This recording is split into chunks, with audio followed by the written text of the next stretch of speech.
मर्दान की आवाम को ये जवाब दो कि तुम्हें शेरवानी पहनने की इतनी जल्दी क्या थी?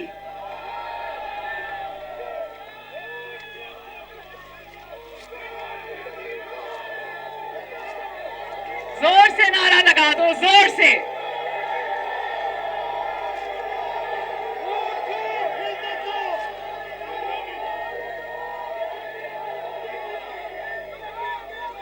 जरा बताओ, आज मुझे मर्दान की आवाम मुझे बताएं, मेरे भाई और बुजुर्ग मुझे बताएं, आज किस नालायक को घर भेजने आए हो? आवाज नहीं आई। क्या नाम है उसका? क्या नाम है उस नालायक और नाअहल का जो 2.5 साल 22 करोड़ अवाम की जिंदगियों से खेलने के बाद कहता है मुझे हुकूमत चलानी नहीं आती? भाई हमें तो पता था। मर्दान के अवाम मुझे बताएं, क्या ये इलेक्शन से पहले बार बार ये नहीं कहता था कि मेरे पास 200 जबरदस्त बंदों की टीम है? क्या ये नहीं कहता था? तो आज तुम्हारी 200 बंदों की वो टीम किधर है? मर्दान के अवाम पूछते हैं कि 200 बंदों की वो टीम किधर है? हमें तो जो नजर आ रहा है वो ये नजर आ रहा है कि इसके काबीना के जो अफराद हैं वो आपस में म्यूजिकल चेस खेल रहे हैं, बार बार एक दूसरे से अपनी सीटें तब्दील कर लेते हैं, अपनी कुर्सियां तब्दील कर लेते हैं, लेकिन वो 200 अफराद की टीम पाकिस्तान को कहीं नजर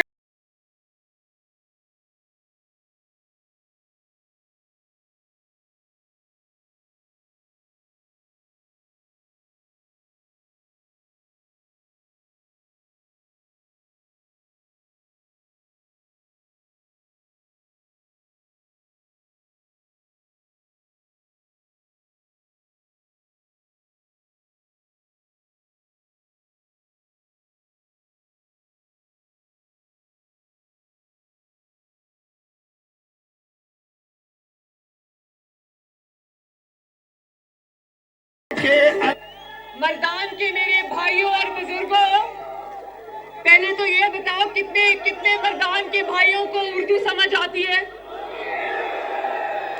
आती है ना? तो 2.5 साल के बाद जिस सौगात को हमारे सरों पर मुसल्लत किया गया था, वो सौगात जिसका नाम इमरान खान है, जो 2.5 साल के बाद आज 22 करोड़ की जिंदगियों से खेलने के बाद आज मर्दान के अवाम को बताता है कि मुझे बिजली का पता नहीं था, मुझे गर्दिशी कर्जों का पता नहीं था, मुझे करंट अकाउंट डेफिसिट का पता नहीं था, मुझे हुकूमत चलाने का पता नहीं था, मेरी हुकूमत चलाने की तैयारी नहीं थी।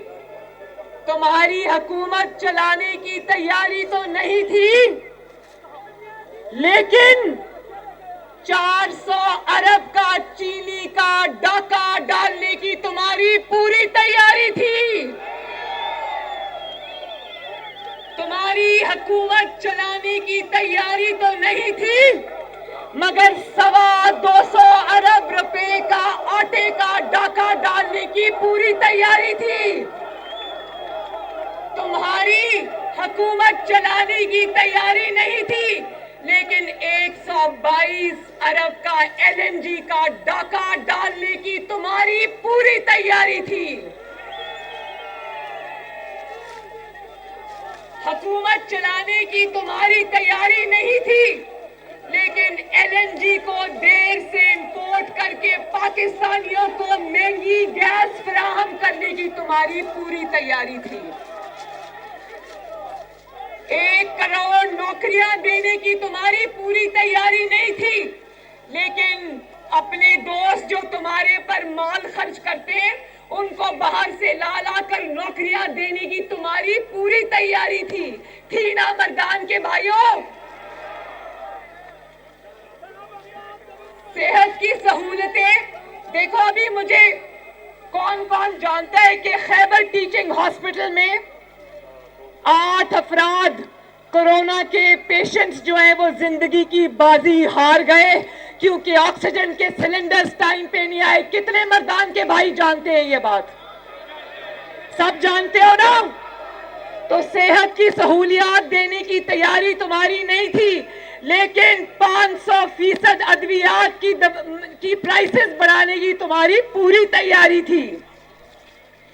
और ये कितने मर्दान के अफराद जानते हैं कि अपने बहनोई को प्लॉट का कब्जा दिलाने के लिए पंजाब के अंदर इसने पूरी पुलिस की इंतजामिया को मुअत्तल कर दिया? ये कितने जानते हैं?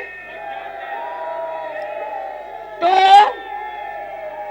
पुलिस के इस्लाहात की तुम्हारी कोई तैयारी नहीं थी, लेकिन अपने बहनोई को प्लॉट का कब्जा दिलाने के लिए पूरी पुलिस को उथल पुथल करने की तुम्हारी पूरी तैयारी थी।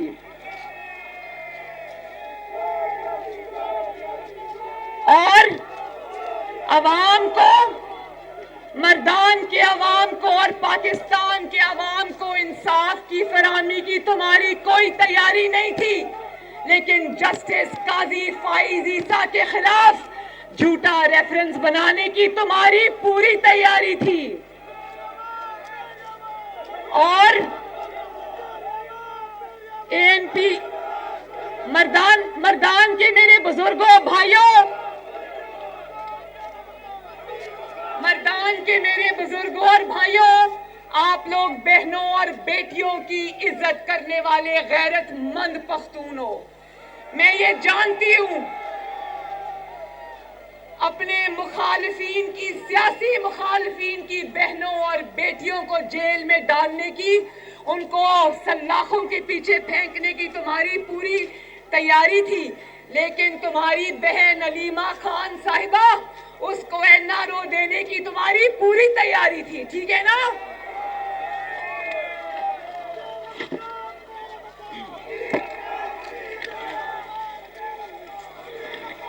अमीर मकाम का बड़े नारे लग रहे हैं आपके। भाई मैं भी जानती हूँ, तेरा मकाम मेरा मकाम, अमीर मकाम अमीर मकाम।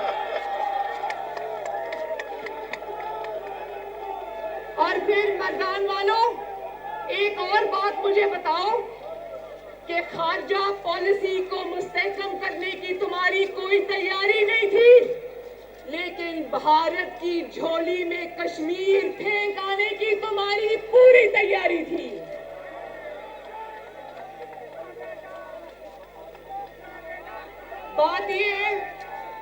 बात ये कि तुम्हारी हुकूमत चलाने की कोई तैयारी नहीं थी, लेकिन ताबेदारी करने की तुम्हारी पूरी तैयारी थी। हुकूमत चलाना नहीं आता, 2.5 साल बाद भी हुकूमत चलाना नहीं आता, लेकिन ताबेदारी करना अच्छे से आता है। मैं आपको एक लतीफा सुनाती हूँ। लतीफा जानते हो ना? एक फंक्शन के अंदर एक साहब, एक गुलूकार बहुत बेसुरा गा रहे थे, तो एक साहब नीचे से उठे और पिस्तौल लेके स्टेज पर पहुंच गए। तो गुलूकार साहब डर गए, उन्होंने कहा शायद मुझे बुरा गाने की वजह से मारने आया है। उन्होंने कहा ना ना ना ना, मुझे ना मारना। उसने कहा मैं तुम्हें मारने नहीं आया, मैं तो उस शख्स को ढूंढ रहा हूं जो तुम्हें यहाँ लेकर आया आज।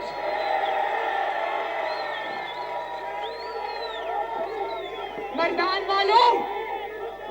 वालों मुझे एक बात बताओ, जानते हो ना कि चोर और डाकू होने के बावजूद बंदा क्यों ईमानदार है?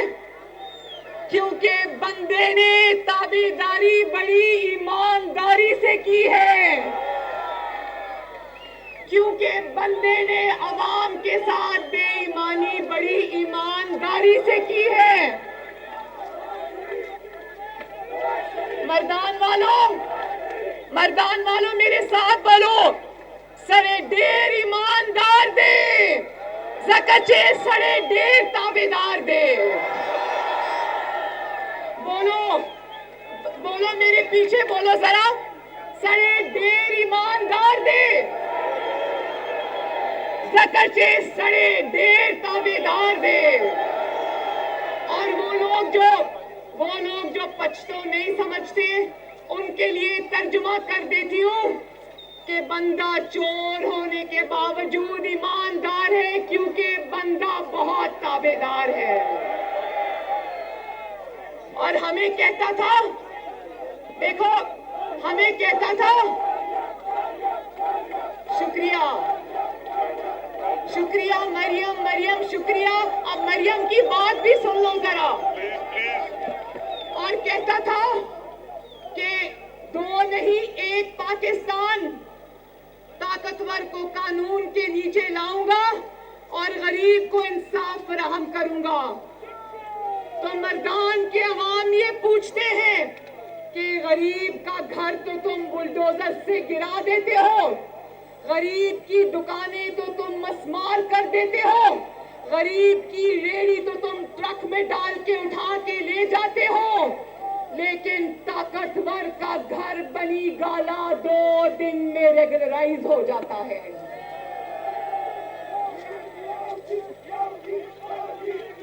जानते हो ना, जानते हो ना कि अलीमा बाजी साहिबा करोड़ों रुपए का जुर्माना अदा करके पतली गली से निकल गई और ये सिलेक्टेड इमरान खान 12 लाख रुपए का जुर्माना देकर अपने जाली एनओसी के बावजूद इस बनी गाला के 300 केनाल के घर को रेगुलराइज करा के बैठ गया।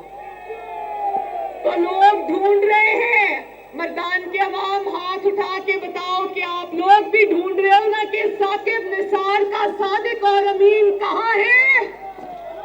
बोलो, साकिब निसार का सादिक और अमीन कहाँ है? और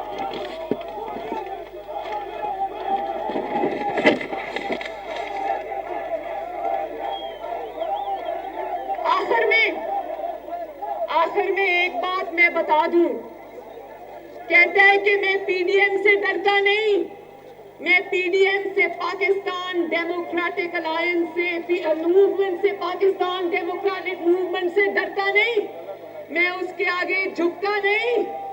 भाई झुकता तो वो है जो खड़ा होता है,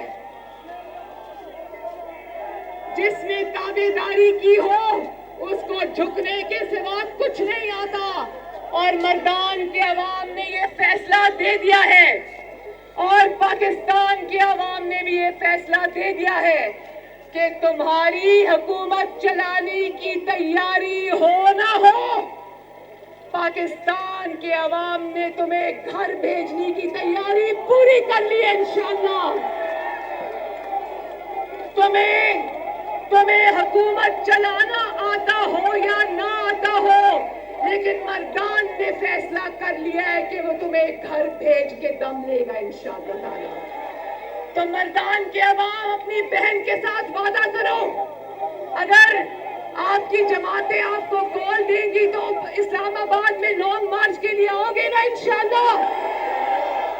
और आखिर में एक और बात कह दो, आपका जो हीरो है अमीर हैदर खान होती,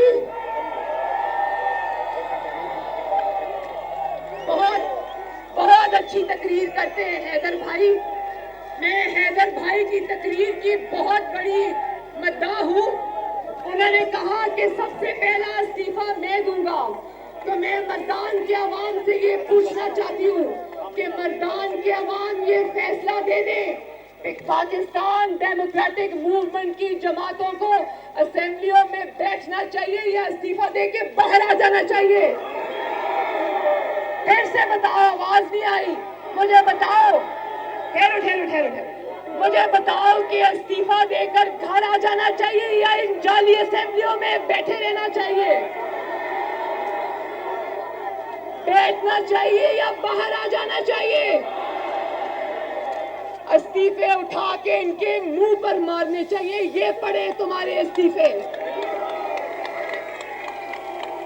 और ये भी मैं बता दूं कि 400-500 इस्तीफे जब आ जाएंगे, तुम्हारा एक दिन इस मुल्क में वजीर आजम, जाली वजीर आजम रहना मुश्किल है। तो मेरे साथ आखिर में नारा लगा दो, मर्दान जिंदाबाद, अमीर हैदर खान होती और एएनपी जिंदाबाद, मौलाना फजलुर रहमान साहब और JUIF जिंदाबाद। बाकी सब भी PDM में शामिल जमातें और उनके कारकुन जिंदाबाद। और एक दफा पीपल्स पार्टी भी जिंदाबाद। नवाज शरीफ और पाकिस्तान मुस्लिम लीग नून जिंदाबाद। पाकिस्तान डेमोक्रेटिक मूवमेंट जिंदाबाद। पाकिस्तान की आवाम जिंदाबाद और पाकिस्तान पाइंदाबाद। बहुत बहुत शुक्रिया। अपनी सीट पे बैठो। अपनी सीट पे बैठो। यार मेरा बानियों के स्टेज नंबर